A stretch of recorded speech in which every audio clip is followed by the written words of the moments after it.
Hello കൂട്ടുകാരെ, ഫ്രണ്ട്സെ, good morning. Morning walk കഴിഞ്ഞു. യോഗയൊക്കെ ചെയ്ത് ഇനി വീട്ടിലോട്ട് പോവുകയാണ്. ലീല സ്റ്റോക്കിലേക്ക് എല്ലാവർക്കും സ്വാഗതം. ഒരു വിഷയം നിങ്ങളോട് ഇന്ന് സംസാരിക്കണമെന്ന് എനിക്ക് തോന്നി. അതായത് ഇന്ന് രാവിലെ എഴുന്നേറ്റപ്പോൾ ടി വിയിൽ കണ്ട ഒരു വാർത്തയാണ്. ഒരു അച്ഛൻ ഭർത്താവ് മകളെയും ഭാര്യയും ഉപദ്രവിച്ചിട്ട് വീട്ടിൽ നിന്ന് ഇറങ്ങി ഓടിയെന്ന്. നാളിൽ നമ്മളിങ്ങനെയുള്ള വാർത്തകൾ കണ്ടു. മകൾക്കും അമ്മയ്ക്കും വീട്ടിൽ താമസിക്കാൻ പേടിയാണ്. കാരണം അച്ഛൻ മകളെ പീഡിപ്പിക്കാൻ എടുക്കുന്നു, അങ്ങനെയൊക്കെയുള്ള കുറേ വാർത്തകളൊക്കെ നമ്മളിങ്ങനെ കാണാനായിട്ട് സാധിച്ചു. അപ്പോൾ ശരിക്കും പറഞ്ഞാൽ എന്താണ് നമ്മുടെ കേരളത്തിലെ അച്ഛന്മാർക്കോ അല്ലെങ്കിൽ ഭർത്താക്കന്മാർക്കോ സംഭവിക്കുന്നത്?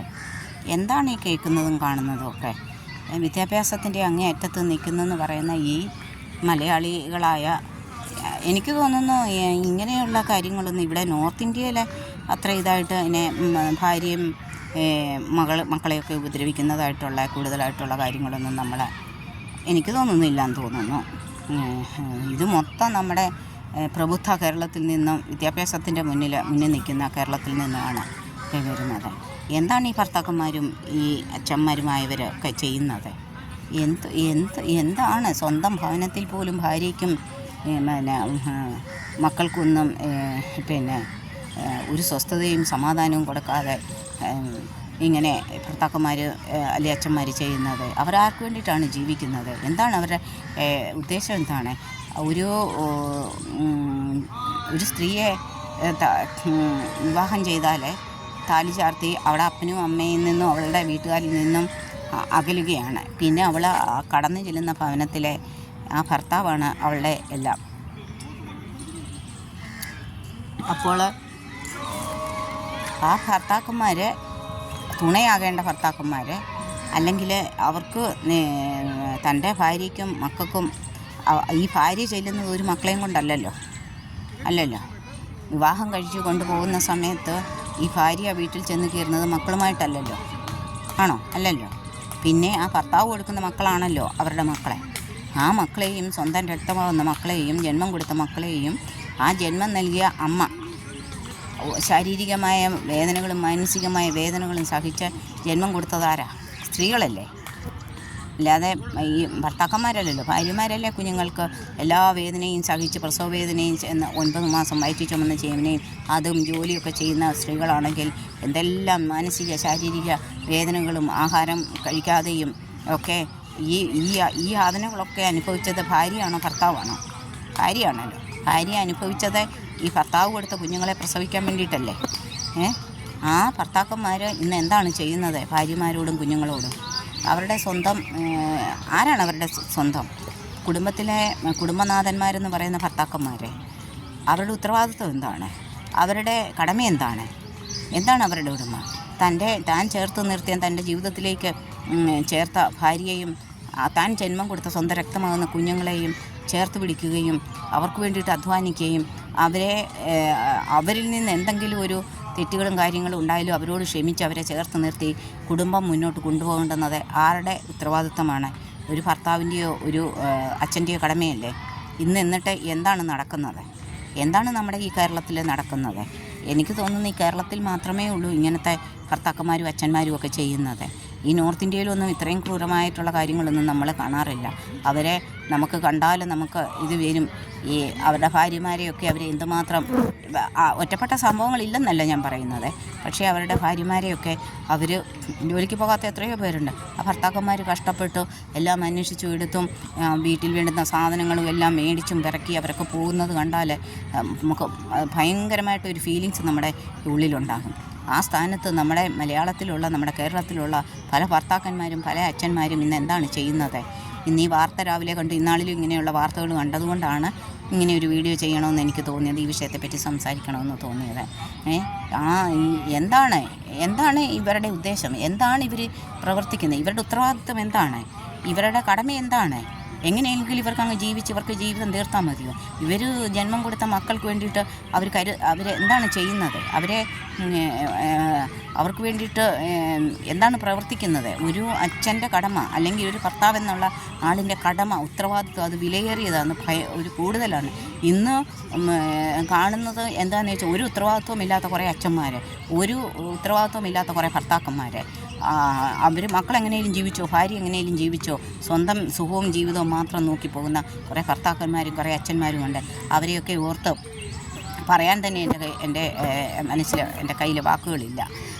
പുച്ഛമാണ് എനിക്കവരെ പറ്റി, പുച്ഛമാണ്. പിന്നെ ജീവിതത്തിൻ്റെ നടുക്കടലിൽ സ്വന്തം ഭാര്യയും മക്കളെയും തള്ളിക്കളഞ്ഞ് അവർക്ക് വേണ്ടുന്നതെല്ലാം നഷ്ടപ്പെടുത്തിയെല്ലാം നടത്തുന്ന ഭർത്താക്കന്മാരെയും അച്ഛന്മാരെയും പറ്റി പുച്ഛം മാത്രമാണ് എനിക്കുള്ളത്. എങ്ങനെ ഇന്ന് ഈ കഴിഞ്ഞ ദിവസം ഒരു വീഡിയോ ഞാൻ കാണുവാനിടയായി തീർന്നു. പിന്നെ പെൺപിള്ളേരെ വിവാഹം കഴിക്കുന്നതിനോട് താല്പര്യമില്ല, മലയാളി പെൺകുട്ടികളെ വിവാഹം കഴിക്കാൻ അവർക്ക് താല്പര്യമില്ല. നല്ല കാര്യം തന്നെ പെൺകൊച്ചുങ്ങളെ ഞാൻ പറയുന്നു. എന്തിനാ വെറുതെ കുറേ ടെൻഷൻ കയറ്റി വെക്കുന്നത്? എന്തിനാ വെറുതെ ഇത് ചെയ്യുന്നത്?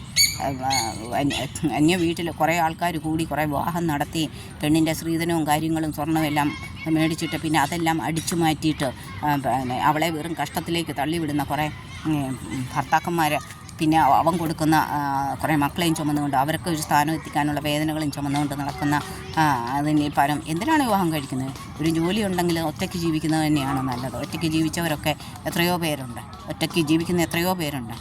വിവാഹം കഴിച്ചെങ്കിൽ മാത്രമേ ജീവിക്കാൻ പറ്റുള്ളൂ, അങ്ങനെയൊന്നുമില്ല. അതുകൊണ്ട് ഇന്ന് കണ്ട വാർത്ത കണ്ടും ഇതിനു മുമ്പ് ഇപ്പോൾ എത്രയോ വാർത്തകൾ നമ്മൾ കാണുന്നു.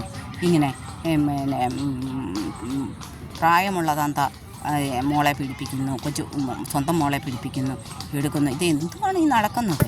എന്താണ് ഇങ്ങനെയുള്ള കുറേ കാമഭ്രാന്തന്മാരുണ്ട്, കാമഭ്രാന്തന്മാരായ കുറേ ഭർത്താക്കന്മാരും കുറേ അച്ഛന്മാരുമുണ്ട്. ഇവന്മാരെ പറ്റിയൊക്കെ എന്ത് പറയാൻ? ഇവനൊക്കെ കേരളത്തിൽ മലയാളിയാണെന്ന് പറയാൻ തന്നെ എനിക്ക് പുച്ഛമാണ് ഇവന്മാരോട് തോന്നുന്നത്. എന്തിനാണ് ഇവന്മാരൊക്കെ ഇങ്ങനെ ജീവിക്കുന്നത്? പിന്നെ സ്വന്തം കുടുംബത്തോട് ആരോടും തന്നെ ഒരു കടമയുമില്ല, പ്രതിബദ്ധതയുമില്ല, ഒന്നുമില്ല. പിന്നെ സ്വന്തം കുടുംബത്തോടില്ല, സ്വന്തം ഭാര്യയോടില്ല, സ്വന്തം മക്കളോടില്ല, ഒന്നുമില്ലാത്ത കുറേ ഭർത്താക്കന്മാർ. ഇവന്മാരെ എന്ത് വിളിക്കണമെന്ന് തന്നെ എനിക്കറിയില്ല. ഓരോ വാർത്തകളും കാണുമ്പം മനസ്സിൽ തോന്നുന്നതാണ് നിങ്ങളോട് ഷെയർ ചെയ്തത്.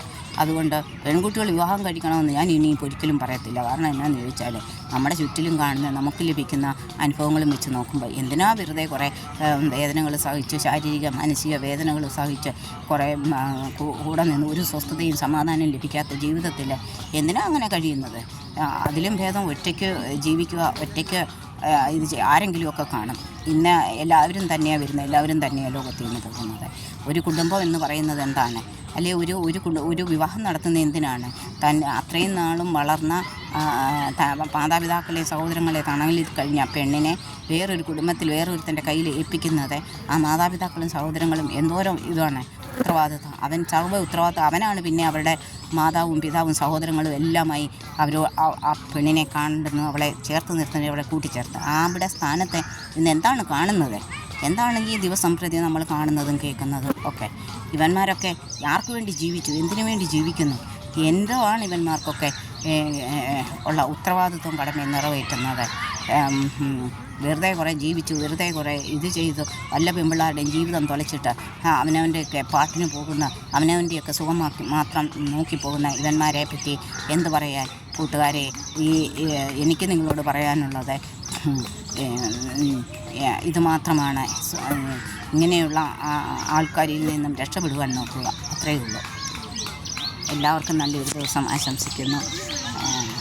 എൻ്റെ ചാനൽ ലൈക്ക് ചെയ്യുകയും ഷെയർ ചെയ്യുകയും ചെയ്യണമെന്ന് അഭ്യർത്ഥിക്കുന്നു. എല്ലാവർക്കും നല്ലത് മാത്രം ദൈവം വരുത്തട്ടെ.